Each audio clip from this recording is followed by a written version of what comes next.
इंद्रियभ्य परार्थार्थेभ्य परम मन मनसत्व परा बुद्धिर्बुद्धिरात्मा महान परा महता परम अव्यक्तो अव्यक्तात् पुरुषा परा पुरुषा न परम किंचित सा काष्ठा सा परागति। पहले अध्याय के तीसरे बल्ली का 10वां 11वां मंत्र।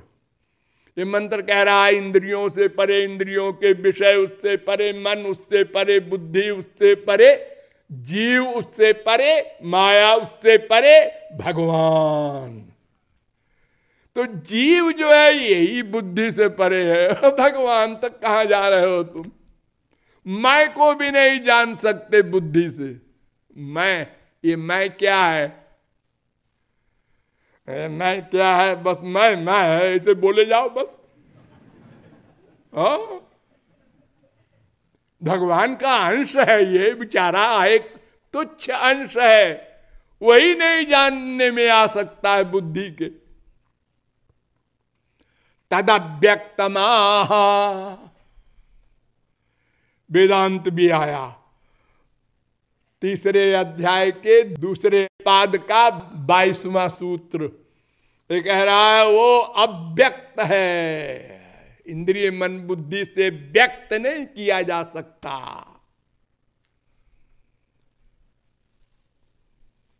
पुराणों में आइए, वो तो आपने सुना होगा।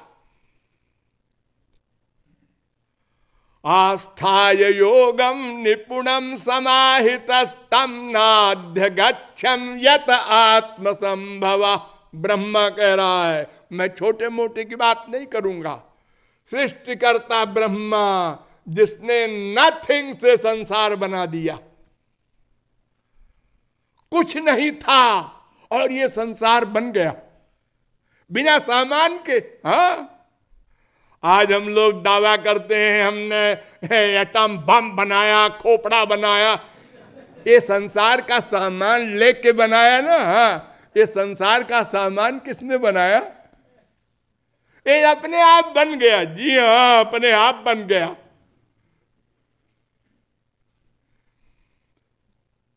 तो वो ब्रह्मा कह रहा है उसको कोई नहीं जान सकता।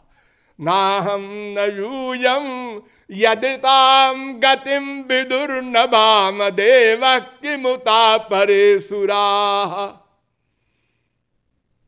हाँ, पहला वाला भागवत है, दूसरे स्कंद का 6वां अध्याय का 34वां श्लोक, और ये है दूसरे स्कंद के 6वें अध्याय का 36वां श्लोक। और संवत्सर सहस्रांते धिया योग विपक्वया, देवताओं के 1000 वर्ष तक ब्रह्मा, ये सब ब्रह्मा के वाक्य बोल रहा हूं मैं, समाधि के द्वारा वो नाल के अंदर घुस कर गया देखने में कहां से आया हूं। भगवान की नाभि से ब्रह्मा प्रकट हुआ था ना, तो उसने अपनी नाभि में प्रवेश किया सूक्ष्म रूप से, और 1000 वर्ष तक चला गया, अंत नहीं पाया, लौट आया बेचारा। फिर ब्रह्मा ने कहा जानन्त एव जानन्तु किम बहुक्त्या न मे विभो, मनसो वचसो वपुषो मनसो वाचो वैभवम तव गोचरा। 10वें स्कंद के 14वें अध्याय का 38वां श्लोक। और ना हम विरिंचो न कुमार नारद न ब्रह्मपुत्रा मुनय सुरेशा। भागवत, भगवान शंकर कह रहे हैं मैं भी नहीं जानता, ब्रह्मा भी नहीं जानते, और कौन जानेगा उसको। 6वें स्कंद के 17वें अध्याय का 32वां श्लोक। फिर भागवत कहती है कहियनु वेदवतावर जन्म लयोग्रसरम यत उदगाद ऋषिर यमनु देव गणाउ भये तर्रि न स न चा सदुभयम न च काल जवा। 10वें स्कंद के 27वें अध्याय का 24वां श्लोक। फिर भागवत कहती है, द्युपत एव ते नयुरंतम अनंत तया त्वमपि। अरे ब्रह्मादिक क्या जानेंगे, हे श्री कृष्ण तुम भी नहीं जानते अपना अंत। 10वें स्कंद के 27वें अध्याय का 41वां श्लोक। यत स्वयं चात्म वर्तमात्मा न वेद किमुता परे। तो ये सब प्रमाण कह रहे हैं भगवान को कोई नहीं जान सकता। और श्री कृष्ण ने गीता में तो स्पष्ट कह दिया, वेदाहम समतीतानि वर्तमानानि चार्जुन भविष्याणि च भूतानि माम तु वेद न कश्चन। मुझे कोई नहीं जान सकता अर्जुन। 7वें अध्याय का 26वां श्लोक। क्यों नहीं जान सकता? त्रिभिर्गुणमयैर्भावैरेभिः सर्वमिदं जगत् मोहितम नाभिजानाति मामेभ्यः परमव्ययम्। सारा संसार वाले जीवों की बुद्धि 3 गुण से युक्त है। मैं गुणातीत दिव्य हूं, इसलिए कोई नहीं जान सकता। 7वें अध्याय का 13वां श्लोक। इंद्रियाणि पराण्याहुर इंद्रियेभ्य परम मना मनसस्तु परा बुद्धिर जो बुद्धे परतस्तु सा। वो कठोपनिषद का अनुवाद। इंद्रियों से परे मन, उससे परे बुद्धि, उससे परे भगवान, कोई नहीं जान सकता। अरे रामायण तो पढ़ा होगा आप लोगों ने। राम स्वरूप तुम्हार बचन अगोचर बुद्धि पर। बुद्धि से परे है। राम अतर्क्य बुद्धि मन बानी। इंद्रिय मन बुद्धि से अतर्क्य है, वहां न ले जाना, कोई नहीं जान सकता। फिर निराश हो जाए हम, अरे अनंत महापुरुष हुए हैं, ऐसे कैसे आप कहते हैं कोई नहीं जान सकता? तो श्वेताश्वतर मुनि आए, उन्होंने कहा हम बतावें, वेदाहमेतम पुरुषम महांतम, मैं जानता हूं। हाँ बताओ भाई, तुम जानते हो तो श्वेताश्वतर मुनि ने बताया, देखो अणोरणीयान महतो महीयानात्मा गुहायाम निहितोच्च जंतो तमक्रतु पश्यति बीत शोको धातु प्रसादान महिमानमीशम। वो कृपा कर दे तो उसको जाना जा सकता है। उसने जिस पर कृपा की उसने उसको जाना पाया। हमने भी पाया, कह रहे हैं श्वेताश्वतर मुनि। फिर कह रहा है कठोपनिषद, नायमात्मा प्रवचन लभ्यो न मेधया न बहुना श्रुतेन यमे वैश वृणुते तेन लभ्यस्तस्यैष आत्मा विवृणुते तनुग्वं स्वाम। किसी साधना से वो नहीं मिलेगा, जिस पर वो कृपा कर देगा वो उसको पा सकता है। क्या मतलब कृपा से? हाँ, पुराणों में देखिए, अथापि ते देव पदाम्बुजद्वय प्रसाद लेशा नुगृहीत एव ही जानाति। भगवान की कृपा से जो अनुगृहीत हो जाए वो जान सकता है। 10वें स्कंद के 14वें अध्याय का 29वां श्लोक। गीता देखो, गीता में अर्जुन से भगवान ने कहा, तत्प्रसादात् पराम शांतिम स्थानम प्राप्स्यसि शाश्वतम। 18वें अध्याय का 62वां श्लोक। उसकी कृपा से, भगवान की कृपा से भगवान को तुम पा सकते हो, जान सकते हो, देख सकते हो।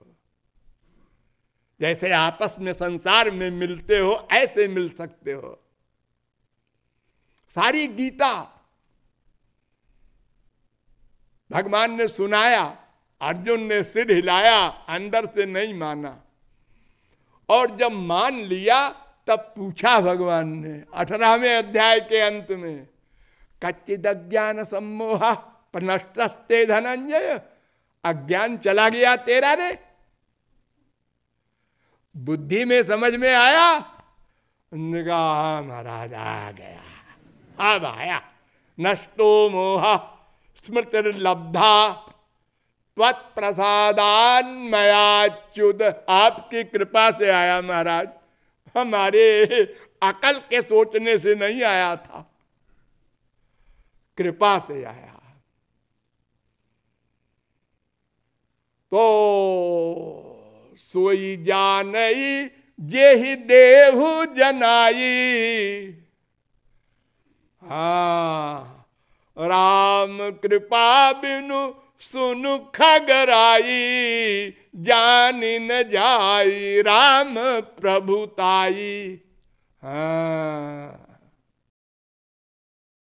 सोदासी रघुबीर की समुझे मिथ्या सोपी, छुटे न राम कृपा बिनु नाथ कहूं पदरोपी।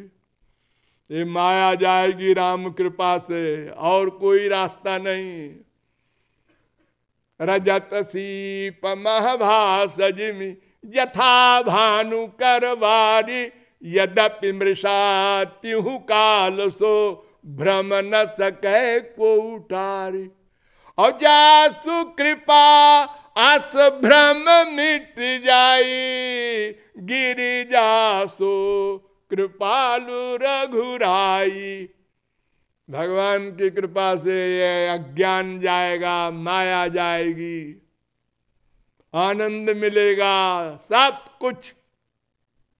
तुम्हारी कृपा तुम ही रघुनंदन, जानत भगत भगत उर चंदन। ये कृपा से ही होगा का मतलब क्या है असली?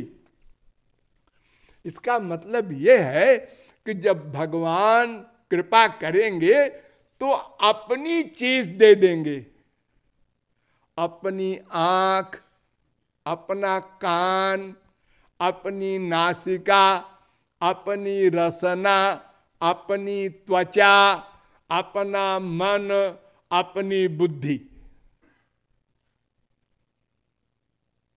ये हमारे कान में भगवान की अलौकिक दिव्य कर्ण शक्ति आ जाएगी, तब मुरली सुनाई पड़ेगी, ऐसे नहीं सुनाई पड़ेगी। वो बजा रहे हैं, आप बैठे हैं, सुन रहे हो कुछ? नहीं तो बहरे हो? नहीं नहीं, कान तो ठीक है। ये कान तो पंच महाभूत के बने हैं, आंखें पंच महाभूत की हैं, नासिका पंच महाभूत की है। ये पंच महाभूत के सामान को ग्रहण करते हैं। अलौकिक स्पिरिचुअल भगवान के सब्जेक्ट को ये ग्रहण नहीं कर सकती। भगवान ने मुरली बजाया वृंदावन में, और स्त्रियां चली गई रात में, पति लोग सो रहे हैं खर्राटे में। उनके कान नहीं था क्या? था, सुनाई नहीं पड़ा बिचारों को, क्या करें, वरना नींद आती। जब ब्रह्मा शंकर अपना लोक छोड़ के भागते हैं मुरली नाद पर, तो ये ब्रजवासी सो रहे ठाठ से। वो नहीं सुनाई पड़ेगा, वो नहीं दिखाई पड़ेंगे, सामने खड़े हैं। मल्लानाम संदृणाम नरबर स्त्रीणाम स्मरो मूर्तिमान, 10वें स्कंद के 43वें अध्याय का 17वां श्लोक। मथुरा में श्री कृष्ण धनुष यज्ञ में खड़े थे, आप लोग भी थे, सबने देखा, लेकिन भगवान को भगवान रूप में नहीं देखा। जाकी रही भावना जैसी, प्रभु मूर्ति देखी तिन तैसी। हाँ, तो भगवान की कृपा से भगवान को जाना जा सकता है, भगवान को पाया जा सकता है। तो भगवान को पाने के बाद दुख निवृत्ति और आनंद प्राप्ति का लक्ष्य प्राप्त होगा।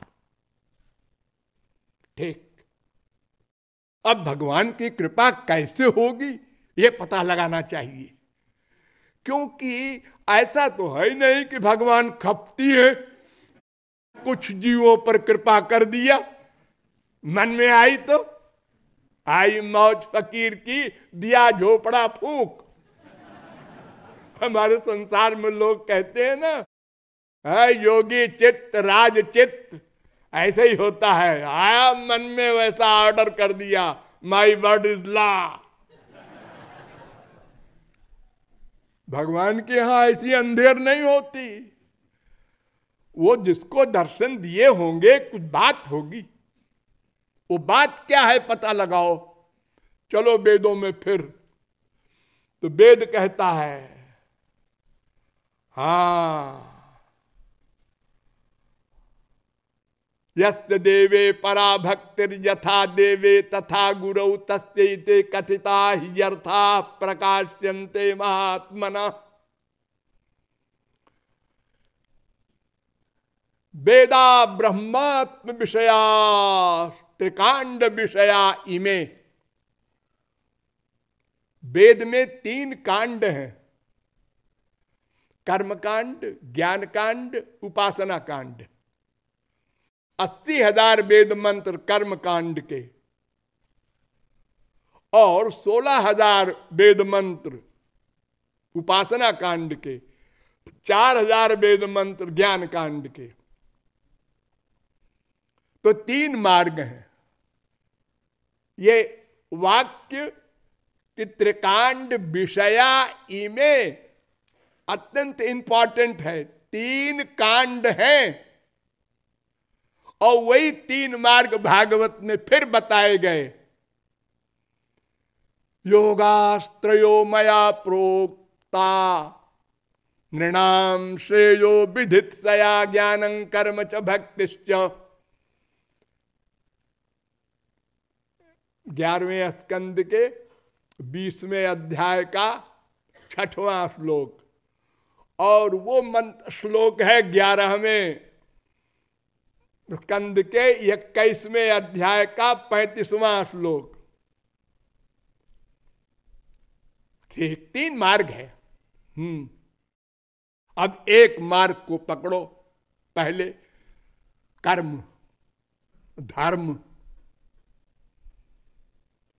तो धर्मंतु साक्षात भगवत प्रणीतम न वै विदुर ऋषयो नापि देवा। लो, धर्म का निरूपण भगवान ने स्वयं किया है। चातुर्वर्ण्यम मया सृष्टम, उसको ऋषि मुनि और देवता भी नहीं जानते, जानते नहीं, प्रैक्टिकल करना तो बहुत दूर की बात है। 6वें स्कंद के 3रे अध्याय का 19वां श्लोक है ये। फिर भागवत कहती है